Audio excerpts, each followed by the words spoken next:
Okay, so hi everyone, and welcome to this panel with a very strange name. Will AI make us stupid, and what can we do about it? And I know that this title is at the same time provocative, but also you don't understand it, or at least some people told me, what do I mean by stupid? So the idea is to talk about some AI threats that we haven't talked about during this workshop. So we've talked about catastrophic events, cybersecurity threats, copyright infringement, loss of privacy, and I thought that there are other threats to worry about, and they are pertain to us sort of as creative individuals, intelligent individuals. So I'm thinking of things like, loss of problem-solving ability because we have somebody else to solve the problem for us, reduced memory, reduced focus, impossible to get along without technology down the line, loss of agency, loss of interest in learning and creative process, loss of work. And maybe the thing that worries me most, but that's my own shtick, is this convergence to the average or the lowest common denominator that might be driven by using these systems. And for that, I want to start just with a little gimmick here. It's a speech. It's like a few seconds from a speech that was given in 1961 by the FCC chair to the Convention of National Association of Broadcasting, where this is the beginning of television. And he's warning about how television is going to make us all just be incredibly dumb, which I think eventually happened. But that speech led to the introduction of PBS. So it was a very important speech. There's a very important soundbite from it about the wasteland of TV. So just to hear it, because it's beautiful, 1961, it's black and white.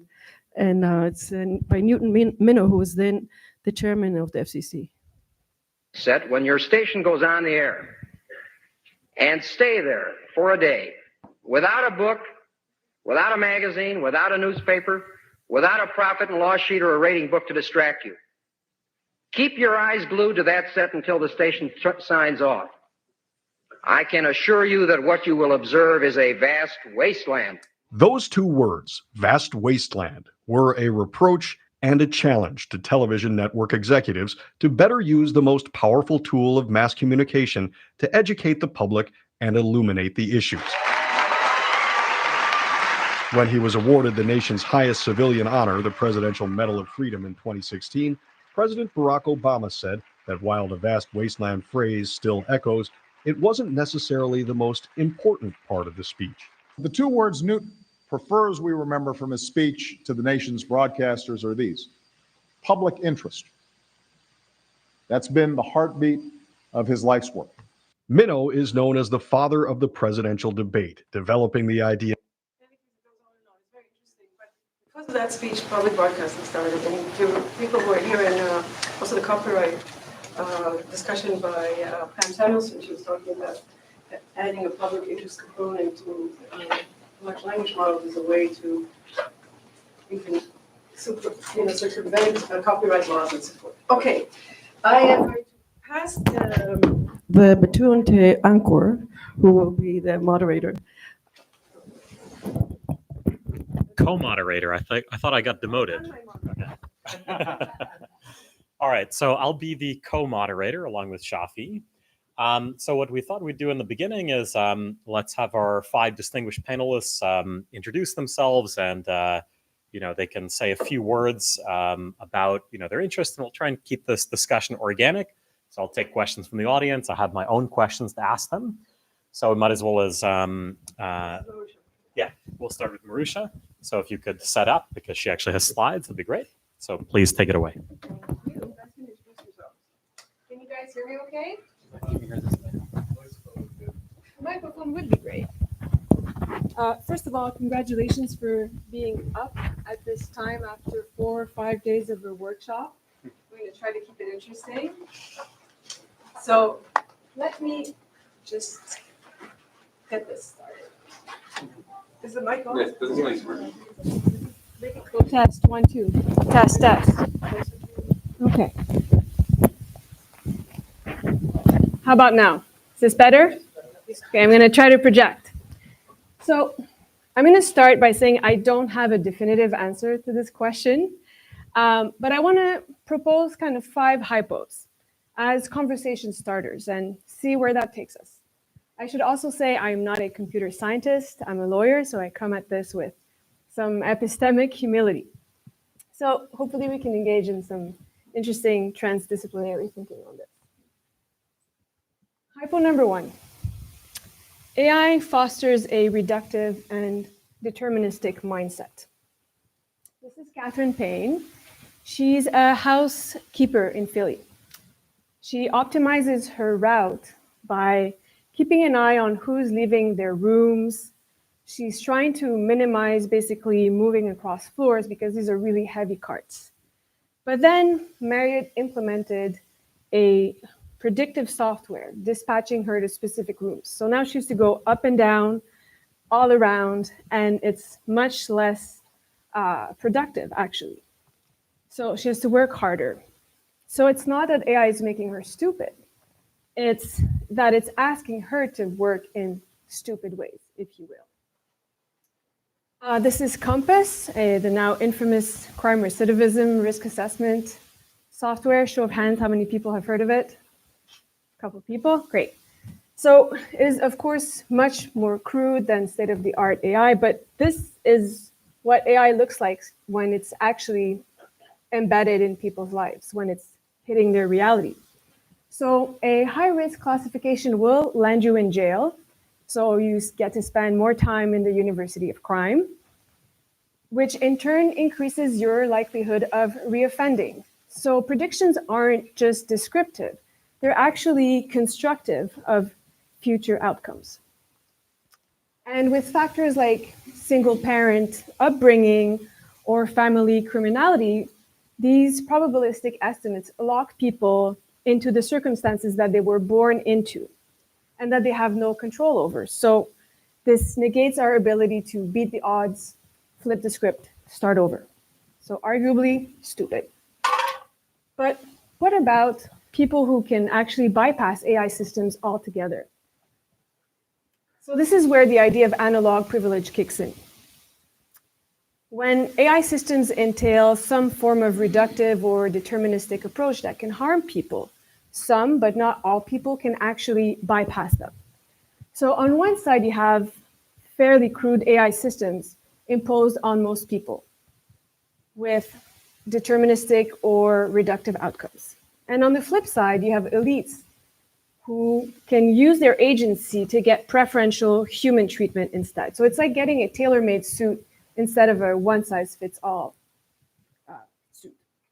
So this idea of analog privilege, it gives us a lens to think through the impact of automation on society, not just with regards to who it harms, which has been fairly developed in the literature, but also who it spares. And I want to give us a brief example in the context of social media content moderation. So for most people, most users, platforms moderate their content with AI-driven guesstimates. And those approximations aren't very good in very scientific terms. AI is still tripping over context, and it's not very good at non-English content. So your perfectly benign post might get taken down because AI moderation is unable to catch nuances. That would really be obvious to humans. But for a very narrow slice of users, about 0.25% of them on Facebook, you get human reviewers to analyze your content when it's suspect. So if you're a VIP user, you're part of this special cross-check program. And essentially, your social capital earns you analog privilege. So we get this two-speed system in content moderation. Coarse automated moderation for most users, and special, very tailored human review for the select few. And when you zoom out and you contrast AI-driven treatment for most people versus this kind of select, human-driven treatment for the select few, you're feeding in this broader idea of exceptionalism, which in turn feeds into the resentment that's kind of brewing in our society, where there's this perception that elites get to bypass the rules. They, for instance, exploit loopholes to get a lower effective tax rates. So I argue that the idea of analog privilege kind of fits in a broader exceptionalism that benefits elites and polarizes us further. So in a longer piece, I propose some interventions to level the playing field and deal with the differential effects of automation. I have copies with me, so come see me after if you'd like to know more. But back to the question of whether AI is making us stupid. I'm going to shift gears a little bit now and move to a second hypo, which is that AI often proposes a quick fix to complex, deeply ingrained social problems, things like systemic inequality. So take legal tech, for instance. Most people can't afford a lawyer. So these AI-powered chatbots offer a kind of economy class justice for those who can't afford an actual lawyer. So it's better than nothing, but it's still not good enough to face an actual full-fledged lawyer when you're in court. So we can't fix the access to justice crisis with AI. We do get marginal improvements around the edges, but we don't get a leveled field between unrepresented litigants and people with actual legal counsel. So AI is making us stupid in the sense that we're mistaking a very kind of superficial fix for deeper structural interventions. Third hypo. AI is making us stupid by doing everything for us.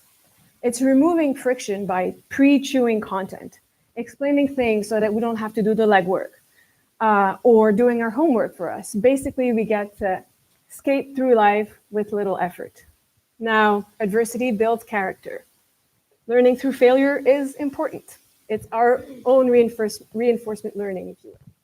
But of course, there are counter-arguments to this. One, of course, there are applications like AI tutors that actually support learning. So they enable us to go further by helping us with the first-level obstacles, if you will. Second, this isn't new. Every generation thinks it has it harder than kids nowadays. So, back in my day, we used to now fill it with, X, whatever you want it to be, have to walk 2 miles to school or what have you. But now kids have it easy with washing machines, the internet, AI, Google Maps. So I'm not convinced that this hypo holds, but I did want to put it out here for discussion. Hypo number 4. AI is making us stupid because we have to contort around its limitations and babysit it. An example is productivity monitoring in the workplace for knowledge workers, for instance. People can't engage in deep work when they have to stare at their webcam all day to make sure that they look like they're engaged. So these softwares require them to maintain eye contact. And if they step out for a second and just jot notes down or speak with their colleagues, which is actually a big part of my work. A lot of my ideas come from that, not just typing in front of the computer. So ironically, this kind of productivity monitoring actually stands in the way of productivity. But I want to end on a positive note. So my last hypo is that AI actually makes us smarter in some ways. People develop clever ways to work around the limitations and the harms and the clunkiness of AI systems, as they always have with any constraint. So here you see an artistic project by Adam Harvey, who he's basically making some suggestions as to how to trip computer vision algorithms to avoid AI-powered surveillance. But you can also think about mouse jigglers or automatic keystroke software to trick workplace productivity monitoring. Or how, basically in a nanosecond, people bypass the New York City's $70,000 new turnstiles by just activating the sensor from the other side. So back to analog privilege.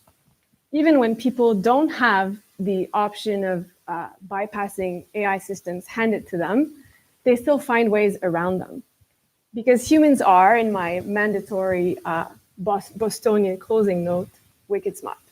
Thank you.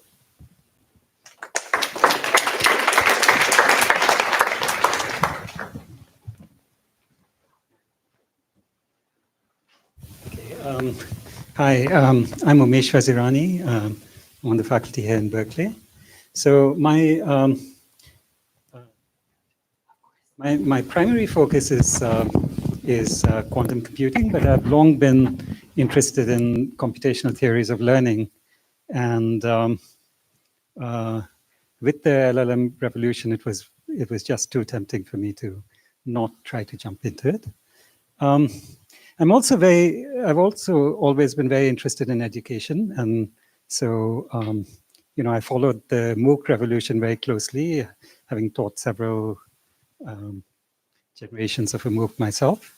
And at the time, I thought very much that this would be a major revolution in education, and it was not. It sort of.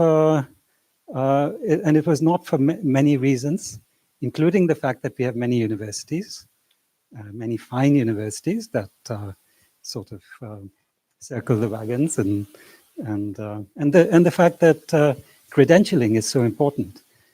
Now, to my mind, I would view the in terms of are LLMs going to make us stupid? I would think.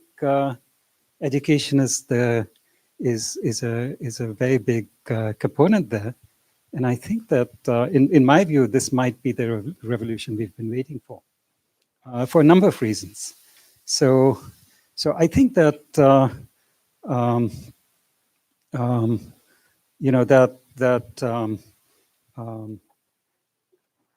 in terms of the number of people who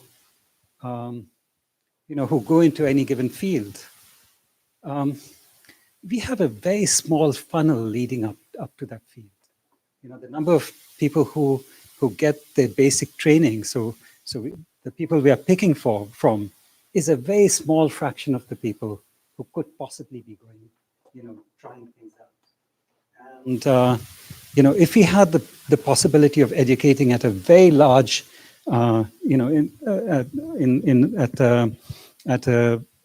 at high quality on a vast basis, then everybody would have a chance to find their own forte. And I think the levels of human achievement we have today would be far surpassed.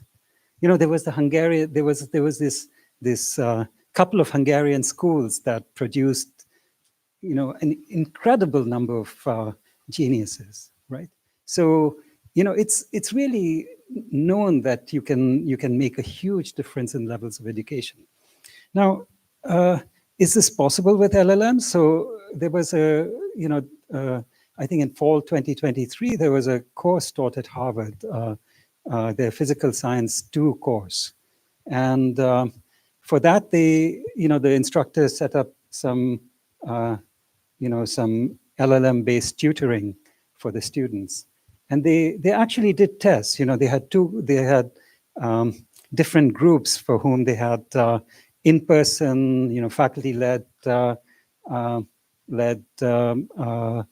tutoring versus at-home, LLM-led tutoring, and the results were quite stunning. The LLM, the AI tutoring was far more effective, and you could sort of ask why, and the answer is, well, first it was personalized feedback. That's worth a lot when you are educating, and the other was self-pace. If you allow people to go at their own pace, it's a huge thing. So these are some of the reasons. Okay, so I can say a little bit also about my own experience with this. In a course that I taught last semester, last year, there's a course project, and I'd always thought, I've taught that course several times. It's Intro to Quantum Computing for undergrads, and I'd always thought that I'd always wished that the students had a warm start in the project, that they could start their project after they wrote their final report for the project. because that's the first time they really knew what they wanted to work on in their project. But the last time I taught the course, I was actually able to implement this. So their first project assignment was to submit their final report.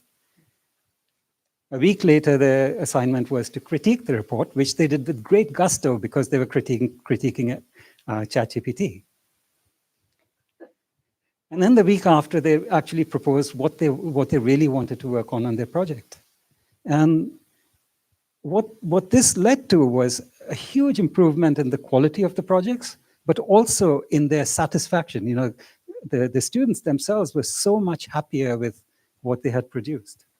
So I think that I would view this, as a start of a wave that will make us, not us maybe, it's too late for me, but it'll make us collectively much, much smarter. Okay, thanks so much. So my name's Rich Zemel. I'm on faculty at Columbia University. And brief introduction, I've been working in machine learning for a very long time, focused on things like representation learning.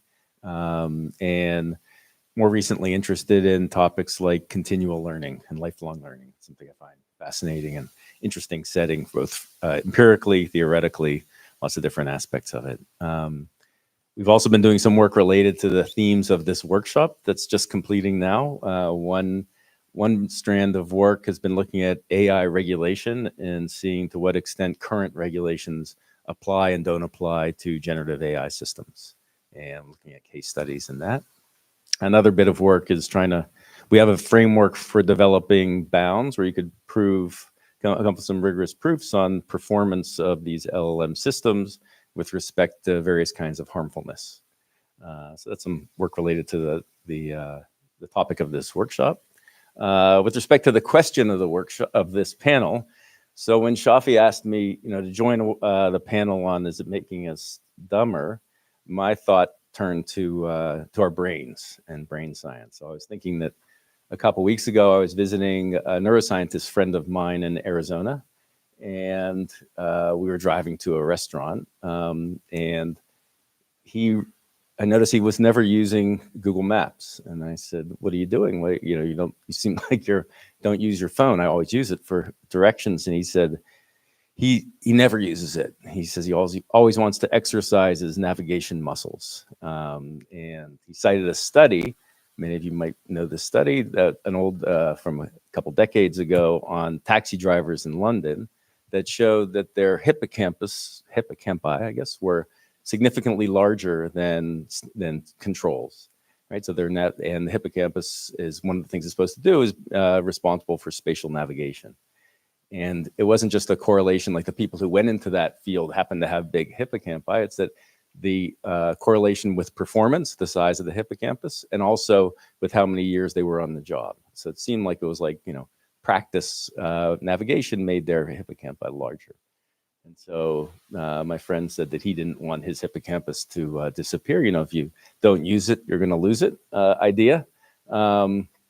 And never mind that we ended up taking a very circuitous route to the restaurant.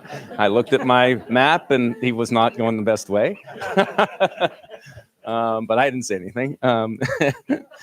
And he was, but it also made me think that that's not clear, because if he's a neuroscientist, there's these other studies out there that show different effects. So the question is, what happens to all those neurons for people like me who rely on Google Maps all the time, right? And are they just gone to waste? But there's other actually, these are also fairly old studies by cognitive scientists that looked at people who play video games.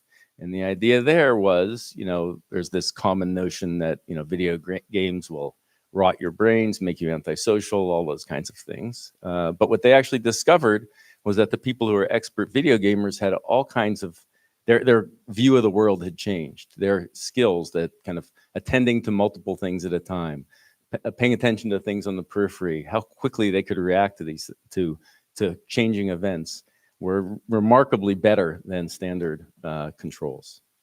So there's the idea that, so that makes me think, with respect to the topic of this panel, that we can't really anticipate, right? So the kinds of things that we're used to doing, AI is going to take over, and like Google Maps, not everybody, but not some Luddites out there, but for a lot of people, right? They rely, and kids will rely on that much more. They'll lose their navigation skills, but they'll gain other skills from doing something else. And so I think it's very just hard to anticipate what's going to happen as the technology shifts, what people spend their time on. Their brains will adjust and grow skilled at other things.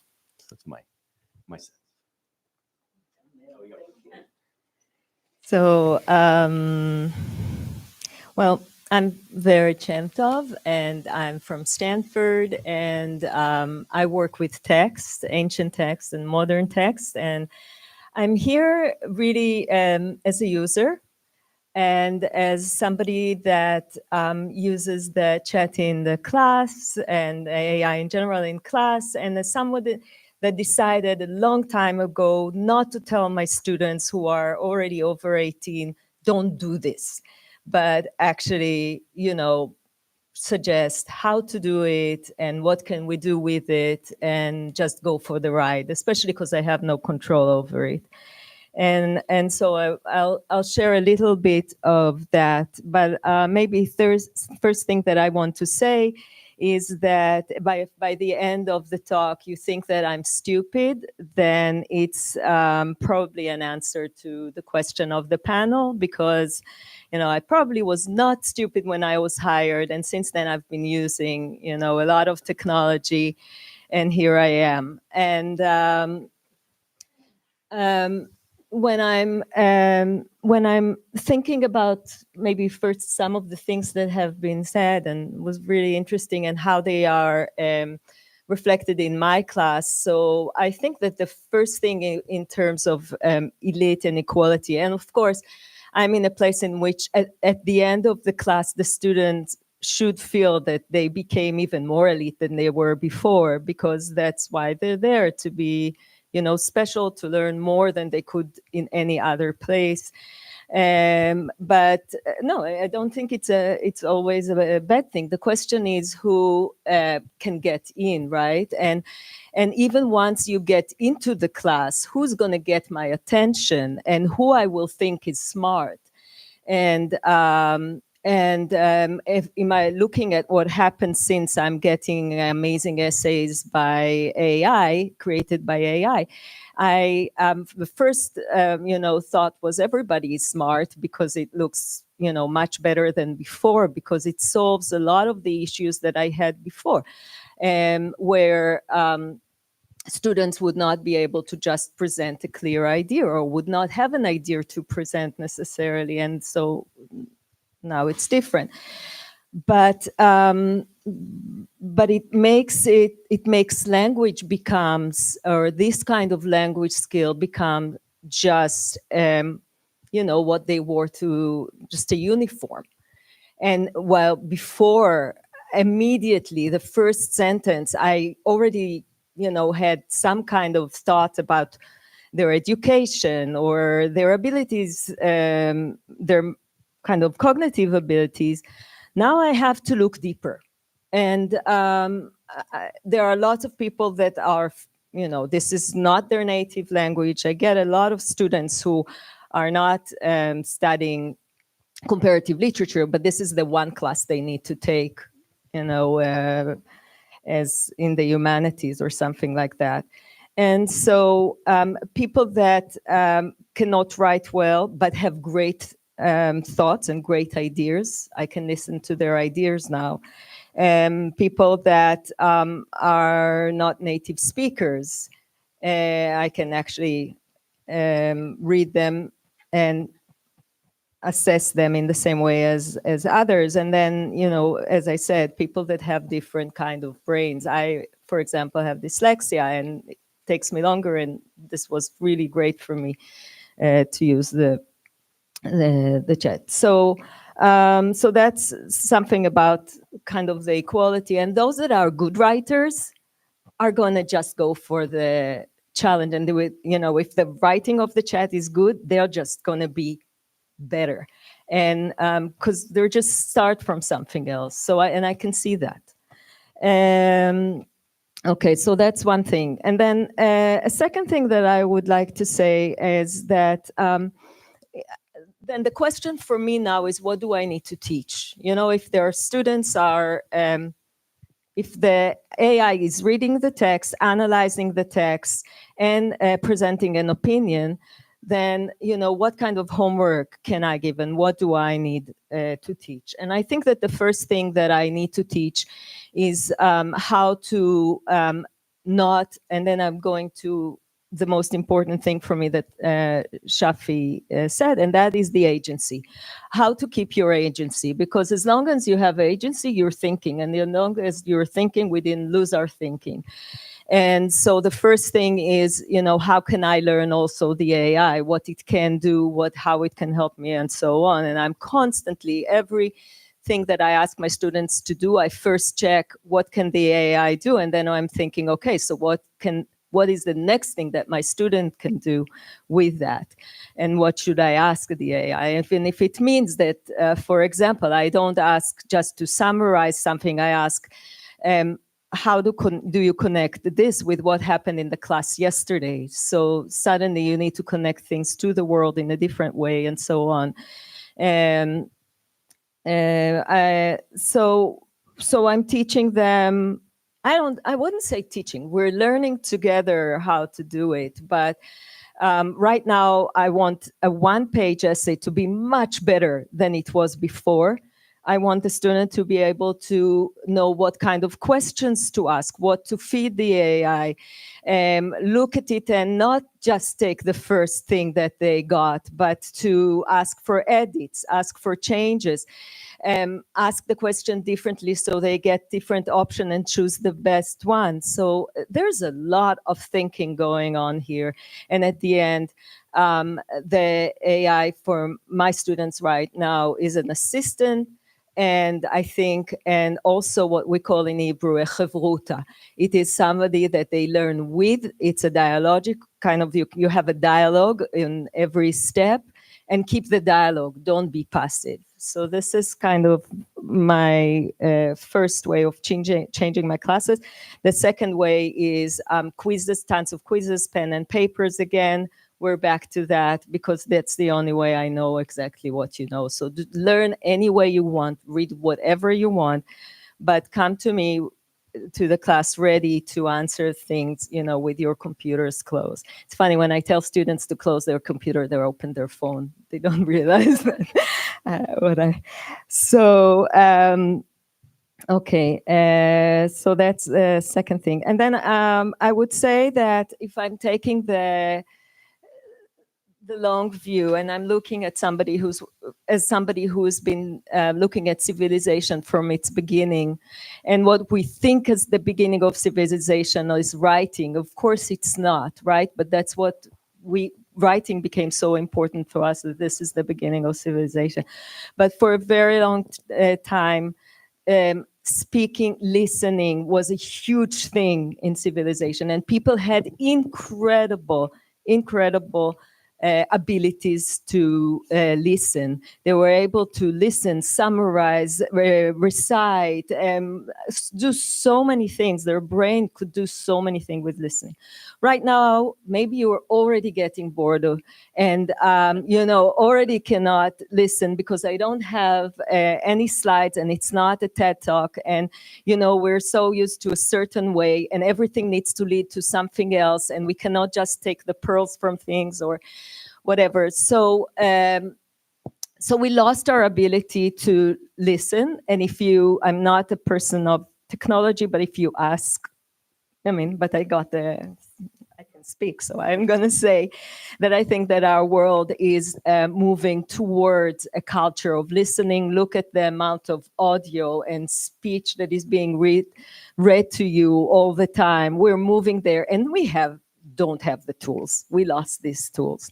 So the two things that I'm taking out of it in terms of my classroom is, one, how do I still keep the flexibility of the brain, not to get used to the uniformity that Shafi talked about, but to actually but to actually be able to read different kind of text, lots of different kind of text, and understand them, and not just the ones provided by the AI. So that's one thing. And the second thing, how do we move into teaching them how to listen? And that's like a very big topic. And at the time that there might be, losing other skills, their brain is going to adapt to, stretch itself in a different direction. Because I think, and the last thing, if AI is going to be, the question is not if we're going to be stupid, but if AI is going to be smarter. And if it is, then we'll have someone to learn from. So, okay, that's it. I'm very happy to be here. It's an exciting panel, exciting topic. My name is Trevor Daryl. I'm a professor here at UC Berkeley, co-founded the Bear Lab. I do computer vision, robotics, a little bit of NLP, and I've been doing that for so many years. I started doing it when those things were all called AI, and then I was doing all of those to some degree during the period where they were not called AI. And now they're called AI again. It's nice to have that convergence come back. And I thought it was a really fun topic for this panel because of how provocative it was. And I immediately knew that the key for me was, what's the definition of stupid? And so I started thinking about that and probing on that. But now I also realized, listening to the conversation so far, that also, this is a comment I almost always find myself wanting to make whenever there's a broad conversation about policy, is should we define AI at all? Because I feel like AI, as it's used now, even in the last 20 minutes, could just be technology, or it could be machine learning, or it could be AGI, or it could be super intelligent AGI. And actually, I think there are meaningful conversations around each of those points, but I personally have different views and answers for each of them. And so maybe if I had a chance, I'd want to iterate and drill down, because some of the things that we're talking about sound just like technology to me, and automation, not even AI. And some things are super intelligence, which we can all debate how far away that is. But I do want to try and answer the question. And I'm going to answer the question, yes, it's going to make us stupid. And no, it's going to do both. I mean, it's going to make it, because actually the definition of stupid for me has to have multiple dimensions. I don't think there's a single kind of smart. I don't think there's a single kind of stupid. There's navigation intelligence. There's narrative acoustic recall. There's prove theorems, there's social intelligence. So, I mean, we're going to be stupid in some things and smarter in other things. And I think we have to decide that. And I think and so I'll try and take the broadest view of the terms and say, isn't that the history of all technological revolutions? It seems like we're in a technological revolution. And I remember even when I was an undergraduate taking a history of science class, I actually remember being taught the story or the lesson that even the invention of writing, was thought to diminish humans' ability in the area of narrative storytelling. I mean, human history or human societies were narrative, story-based, epic stories that were narrated from generation to generation, and then writing came along or became widely available. And people don't know how to do that anymore. And there's probably a part of my brain that isn't as big as the part of somebody's brain, I can't even predict how many thousands of years ago, 10,000 years ago, that all they did was talk, and they didn't write, and they didn't have computers. And you can just roll it forward through every one of your favorite technological revolution. Obviously, the printing press, we don't know how to, calligraphers aren't as good as they used to be. Calculators, we don't know how to do the slide rule, and so on and so forth. photography put painters out of work. We probably aren't as artistic as we used to be. So I feel like it's inevitable that, so we have to figure out what are the things that we really don't want to lose as our humanity. Our agency probably is one that many of us would point to. I'd like to be able to still reason. And so I don't really want to outsource all my reasoning ability, or I constantly want to have 10% where I have to do it myself. Maybe that's the navigation puzzle. I should, one day out of the week, I should drive myself home, or like it should be puzzles. So that's what I would say. And yeah, I hope we can all help the world understand how to talk about these things in more precise ways in the future as a community. Okay, so thanks for the great statements. Let me start off. I'll ask a question that hopefully addresses a few of the themes that I heard, and then we can try and open it up to the audience for the remaining time. So certainly one of the themes I heard, which completely agree with, is as we have new technology, be it AI or something else, we oftentimes have skills that we used to have that we now become reliant on. So for me personally, one of them is spelling. I remember there was a time we used to be tested on spelling, and I'm a terrible speller, and it's probably true for most people now. But somehow when that technology was coming along, it seemed like the skill that was being replaced didn't have as many externalities as the types of skills we're talking about now, because we're really talking about skills that connect with a lot of other skills in intricate ways. So like one of the classes I teach that I've been working on at MIT is a linear algebra class. And a lot of the traditional ways we teach linear algebra is very recipe driven, because you want to learn how to solve a system of equations. But to some extent, that aspect of solving things by hand is also a skill that gets supplanted because we can do it through computing. But one of the things that I find interesting is then it changes what other skills we then place the value on instead. So one of the things that we try to emphasize is, how do you take a problem that doesn't look like linear algebra and turn it into one that does? And that's a very different skill because it's more about modeling and interconnection. So I'm wondering to what extent, there are certainly skills that we are going to become worse at because we have technology we can rely on. These are skills which connect to a lot of other skills, in intricate ways. But what new skills will emerge as things that we value? How do we test these things? How do we actually train students? What should we be doing? So let me open it up to you guys. Anybody can jump up.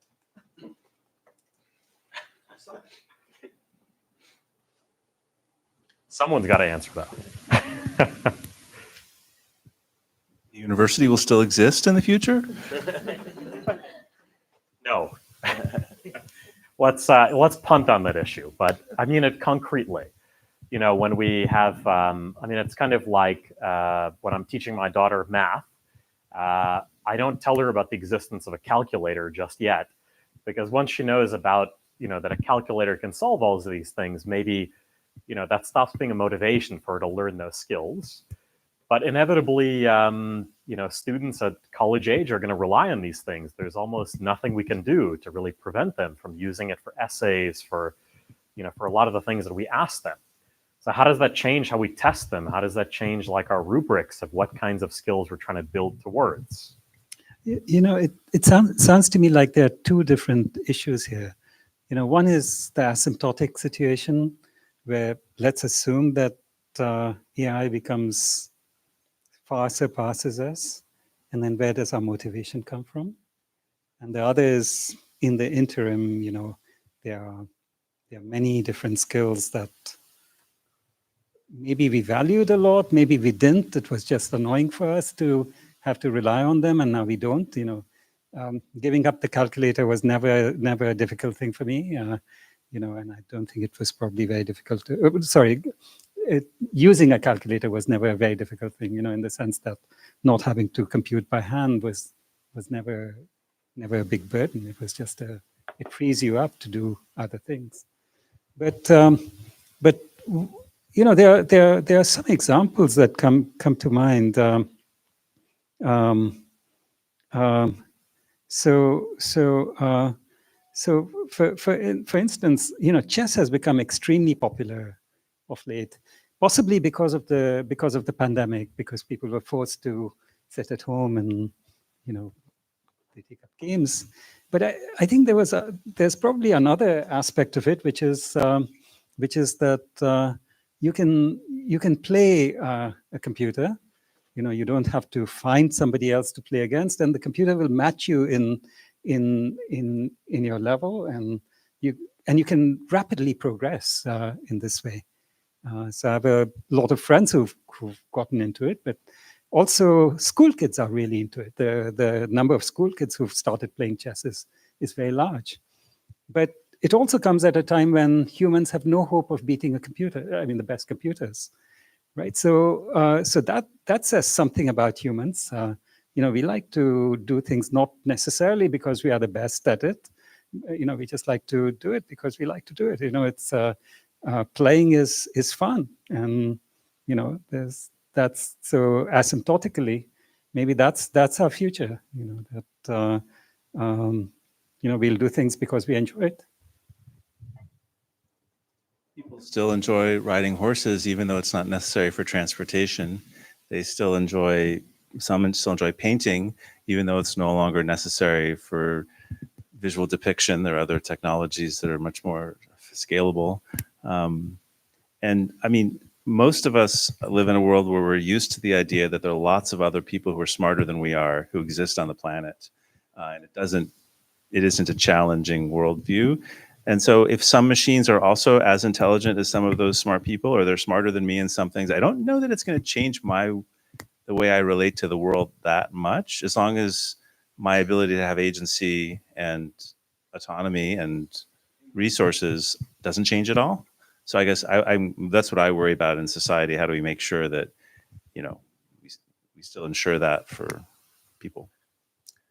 And I would say that you asked about what new skills will come about, or maybe what new skills we should teach. But if we just think about what new skills will emerge, I think the kinds of new skills that will emerge are a little hard to predict because it depends on the tools and skills that AI makes available, or not AI, but technology. I would agree that it's a technological question more than AI itself. And so, for example, you know, there are, like, my kids are much better than me at navigating the internet and finding things out very quickly, right? So they've figured out how to, and people learn hacks all the time of how to do things very quickly. These are the kinds of skills because they use these tools and they develop skills with these tools. And I think people are ingenious, right? As they use the tools, they'll figure out enough. They'll figure out how to get there quickly and efficiently and to get what they want. And so I think it's very hard to predict because it depends on what the next technology is. But I'm confident that people will adapt to the latest technology and figure out how to do it very quickly. And that's a skill. I think that's a kind of, and your brains will adapt in a way to accommodate the speed and efficiency and maybe competitiveness as well. You know, could you beat your friend at doing something quickly? So I think that's something that it's hard to predict exactly what that'll mean because it depends a little bit on where the technology goes. And I would just add to that again, going against the shoulds and to what I think we can do with it. I think that whatever is fun and useful is going to continue. And I wouldn't give up. I wouldn't underestimate the fun part. We're riding horses because it's fun, because it gives us something. We're going to maybe write on with pen and paper because it's fun. We maybe will read slowly, even though the computer can read it for us, because it's so. I'm less worried.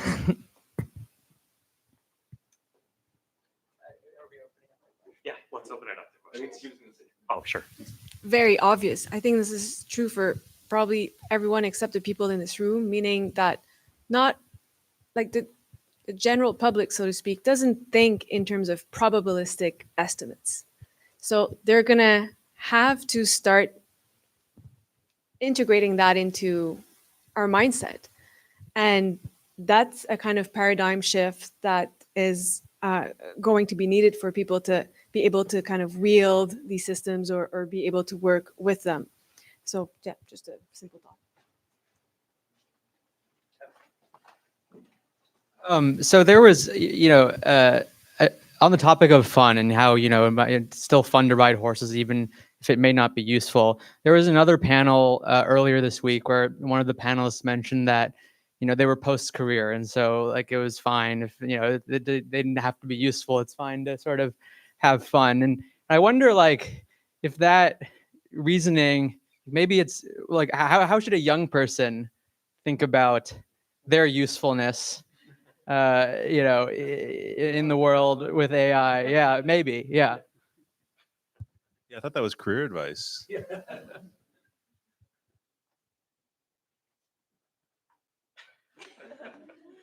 Fun starts even sooner. I hope that's not the answer. Yeah,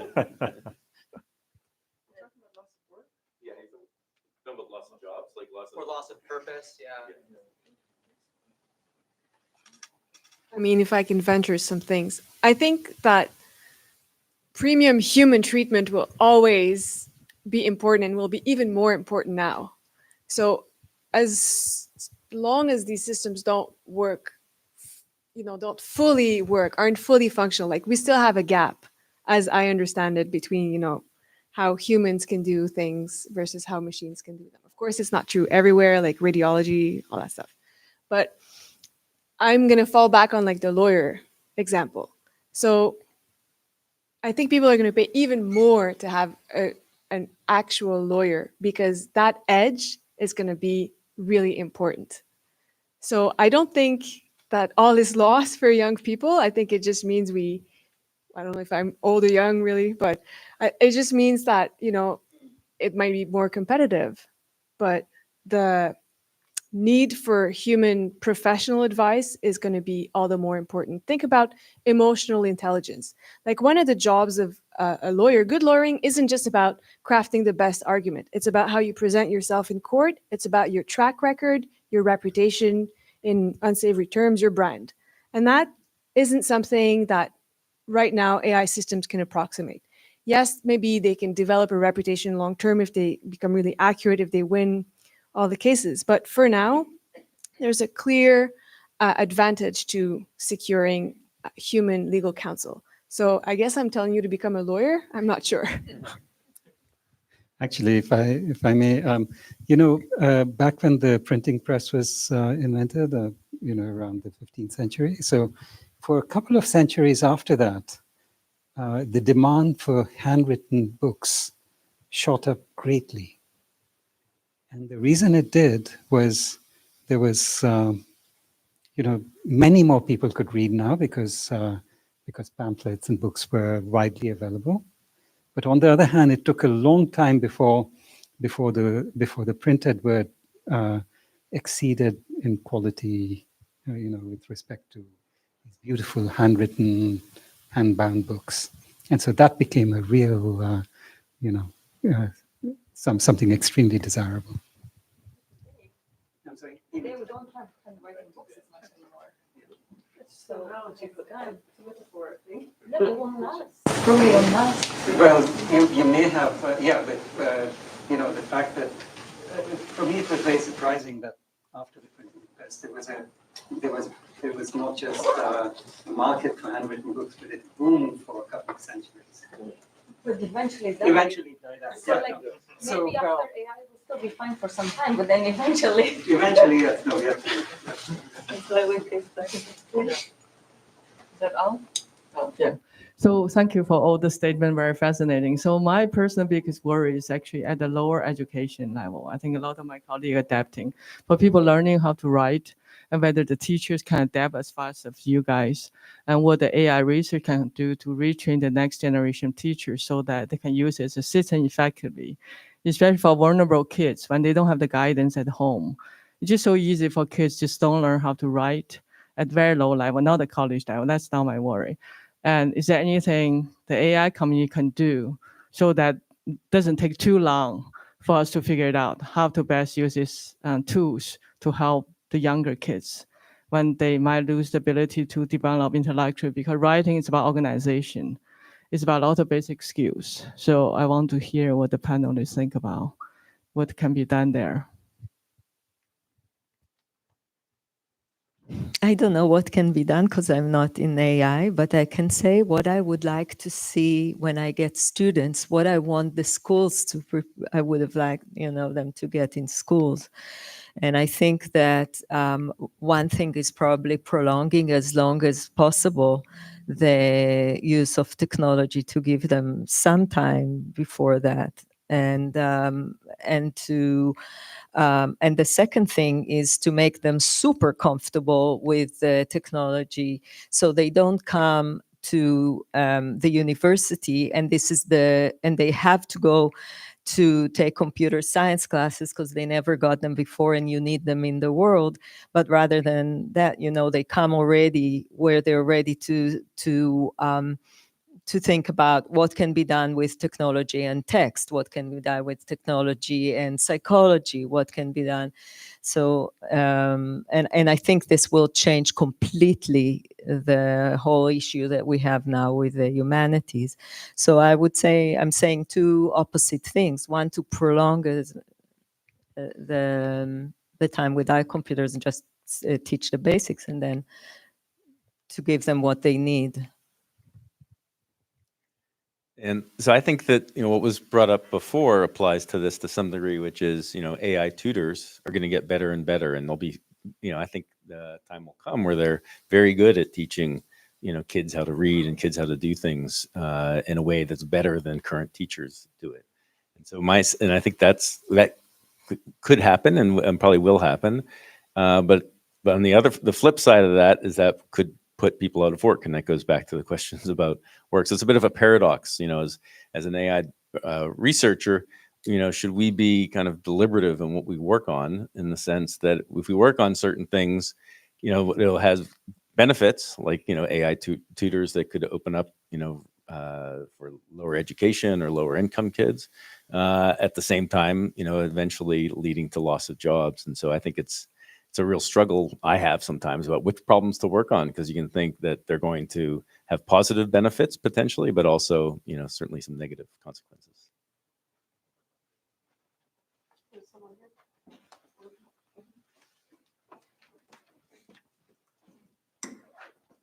I'd like to come back to the issue of language and creative writing, but also as a mathematician, I'm watching in fascination the rapid developments concerning mathematical systems, systems for proof building, shall we say, not just proof verification, but proof building. And what I see, certainly as far as writing is concerned, and that goes back to what we just heard, is that the language systems, just what ChatGPT uses, what Claude AI uses, give outputs which are by far better than what an average student would write organically on his, her, their own. And we certainly see this kind of enhanced levels of output, just language-wise. At the same time, what I am worried about personally is that when I speak to students directly without any, computer systems, I see them that they struggle as much, if not more, than before. And I do, witness that they become better at prompt engineering, as they learn those systems. But I do not see that they become better at, say, their expressive abilities, at the ability to formulate thoughts, at the ability to argue their thoughts clearly, to compose with great structure, with clarity, and so forth. And likewise in math, I'm very concerned personally that with the proliferation of this proof-making systems and problem-solving systems, we will see some effects of that nature where things will be delegated to the system. The system will become more and more skilled at solving those problems, and individuals, by and large, will become more and more skilled at prompt engineering. So to come to my question, how concerned are you that the vast majority of jobs, I don't know, 10 years from now, 5 years from now, maybe 20 years from now, will be equivalent effectively to, prompt engineering? How concerned are you with this, with this thought?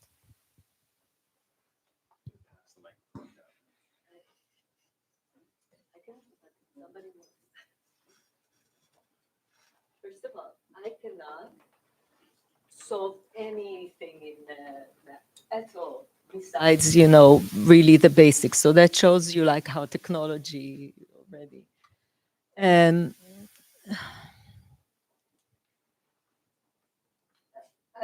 I think that people will need still to explain themselves. And if we use the technology right, then they will learn what is the clear answer, what is, how to express themselves better. It could be a tool.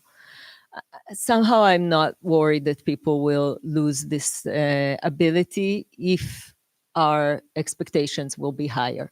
If you keep the same expectation, which is to, explain yourself in the way that chat does it, then maybe yes. But if our expectations will be higher, okay, now, do that, but also bring something from yourself, bring something original, bring, whatever it is. I don't know. We still need to know what is the next step. But I think it's constantly if we're constantly going to be in this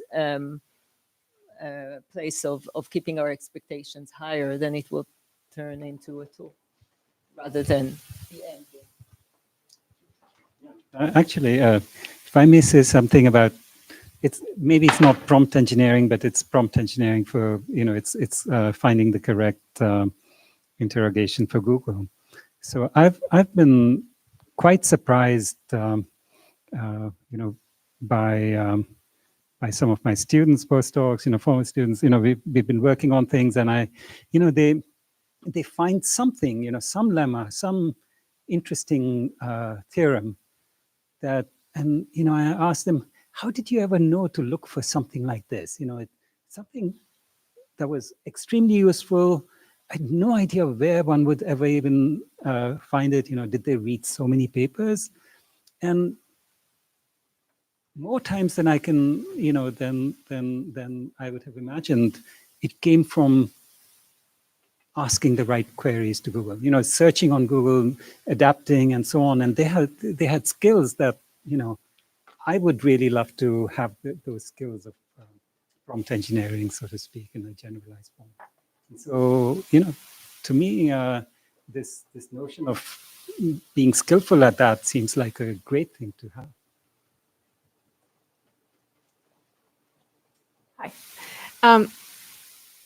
I'm not sure how much what I say applies to the mathematical domain, but I would say that when I speak to senior partners in law firms, they're really worried about the loss of expertise. So yeah, they can get their junior associates to make or draft better legal memos. So short term, they're saving money. But long term, they're worried about passing down the kind of intangible expertise, developing relationship with clients, or kind of just reading between the lines in cases. A lot of it is, who's the opposing counsel? So some of that stuff can be automated, but some cannot. And so I guess I would echo the concern that there is a kind of flattening of expertise when you're just focused on the task at hand. But in some domains, you have to look at the task across multiple dimensions, getting the result now, but also kind of maybe developing a longer term research agenda or making connections between different questions. I'm giving this at a very high level, but I think there's a loss of expertise that is happening, at least in some domains. So I was wondering about the few things that you brought up in terms of I think collectively, whether we will end up getting back to a feudal setting. And I was wondering what are your thoughts on that? In this potentially people getting locked into their position. I mean, we've had to work very hard to try to get out of it. Not that we have really fully got out of it, but it looks like there is a real chance of that ending up.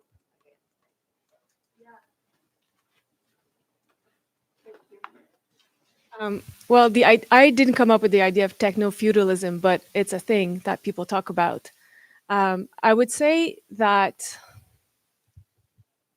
the idea of analog privilege is just the latest manifestation of a differential agency between people who get to engage with whatever on their own terms, including now AI. But I don't think it's a static situation. In fact, if you think about workplace surveillance technology, it started on so-called low-skilled workers, Amazon warehouse workers. They have these patents for like smart bracelets, smart wristbands that monitor your every move. It's like haptic feedback and so on. But then it kind of crept up all the way to knowledge workers, people who used to think of themselves as independent. But there's a real stop. Like if you're a CEO, you're not going to deploy that technology on you. So I think that there's ultimately still a split between people subject to and exempt from automation. And, there are ways to contest that. And I'm happy to talk about it more offline later.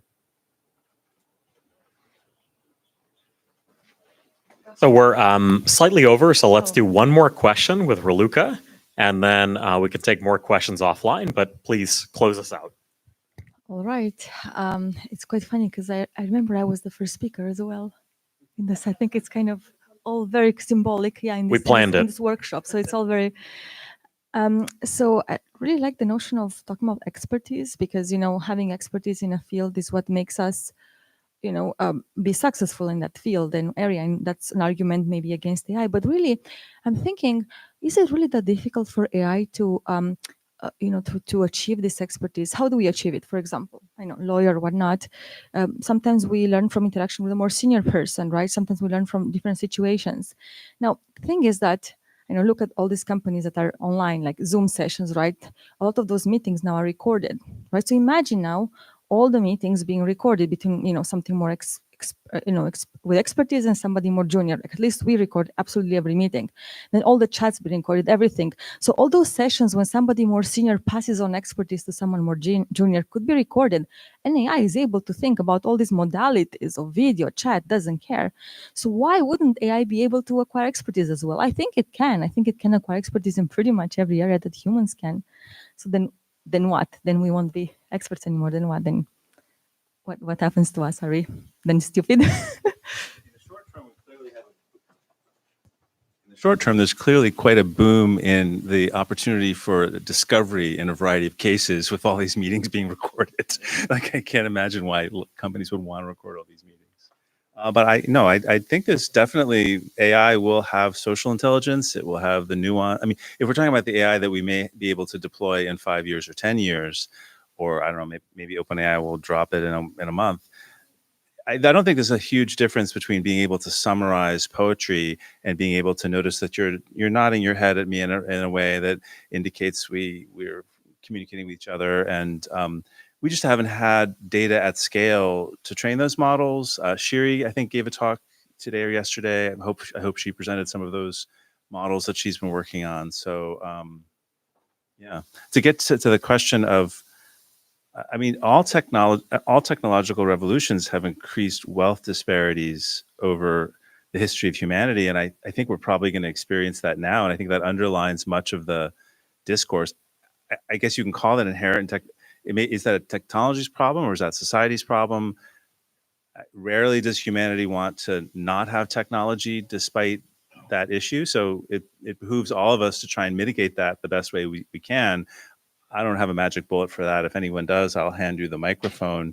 But we will have to increasingly understand how to have society where it seems implausible that the way everyone can work for a wage, that's going to be static throughout the next 100 years. And so society will hopefully have to evolve in the most fair and equitable way. But that's going to be a lot of hard work. And I don't have the answers for that.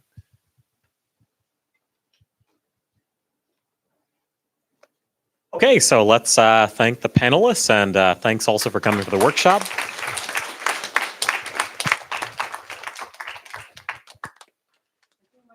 take is